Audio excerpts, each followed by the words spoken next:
4 p.m. The sky is low and gray. Outside, wandering seagulls fight for scraps. We're still hanging out with the girls, but we're much louder than anyone else in this restaurant. I'm very drunk, saying stupid shit like bottoms up and LFG. I can't remember the last time I was this intoxicated.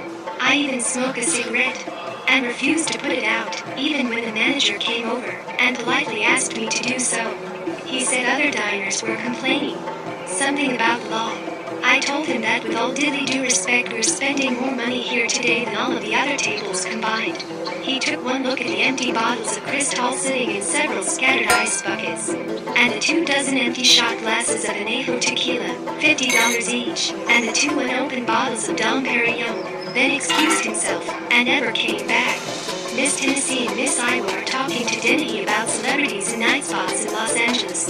Miss California is talking to me about where I live, and what kind of car I drive. How do you get so rich, she asks me. Boring story. How do you get so tanned? I tell her. She's laughing at everything I say, flirtatiously touching and playfully hitting and pushing me at every opportunity. The girls' ears prick up when Josh tells the table that I'm a big-time celebrity, that I'll be on a big TV show starting next month.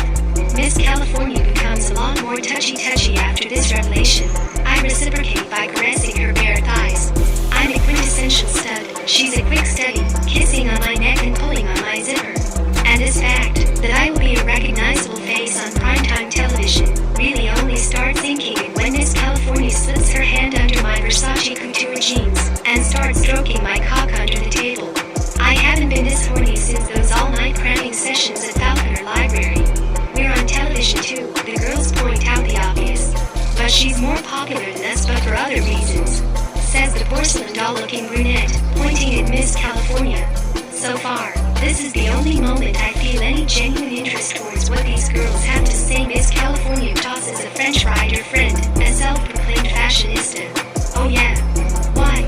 I can't help but be intrigued thanks to my 7th glass of champagne, and a low-key handjob from the perfect 10 sitting next to me. Well, Miss Cully? I ask, but she just leans in, and kisses me on the mouth and whispers in my ear. My name is Caitlin, and it's just some pics of me online dismissing my probe of the reasons surrounding her popularity. But then she answers my next question for me. I'll show them to you. We deliberate our next destination, while we wait for the $1,700 check that I pay for using my black Amex. 5 p.m. The sky is falling. Shangri Hotel is jam-packed with potheads and weirdos that look like aging DJs and tattoo artists. Caitlin is at the bar grabbing us drinks. A group of douchebags, eye-banking looking stids are drooling over her. But she's all about me after the short ride here in my car. Staring at these geeks from our cabana, I can't help but feel sorry for them. Yeah, they may come for money, and maybe they've even made some of their own, but they look outmoded and dorky in their Brooks Brothers khakis and unflattering hairstyles. Time has definitely passed by these Gordon Gekko masters of the universe wannabes, but they're either too dumb to realize it, or in too much denial to acknowledge or accept this fact. They're better off getting one of these bearded Jesus-looking freaks with long grubby hair and ear gauges with the stretched-out earlobes to give them tattoos, so they can be more relevant, even though I would never do something that idiotic.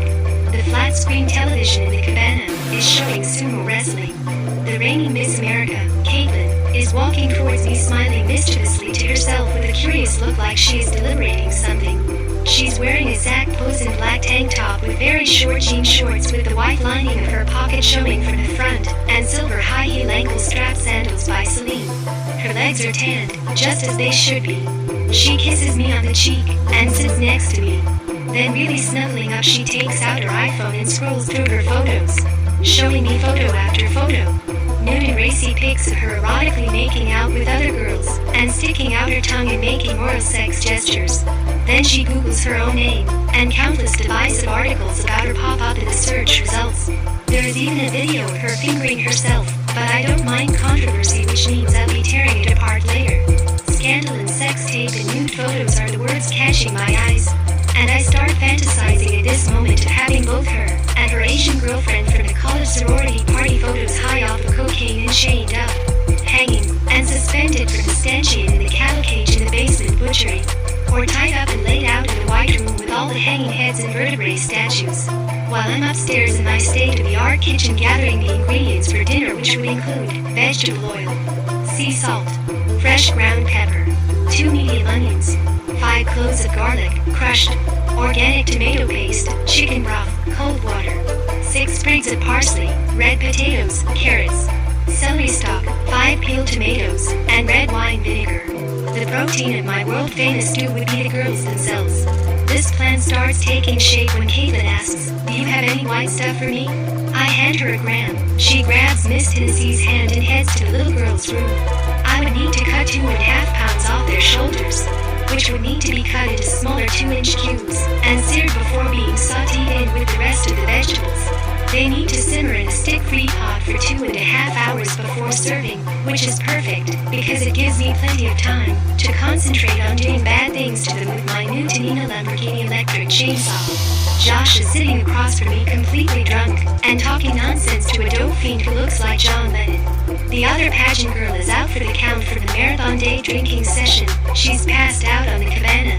I pinch her butt. The girls come back, and start dancing in front of me, grinding up on one another, and pretend making out like slutty alpha fives. They want to take group pictures, but I know better, and instead ask them to give me back the coconut-flavored cocaine. But they finish the entire thing, which means I'm going to have an appetite for human stew after all. It's a composed, sweet, and savory dish to die for.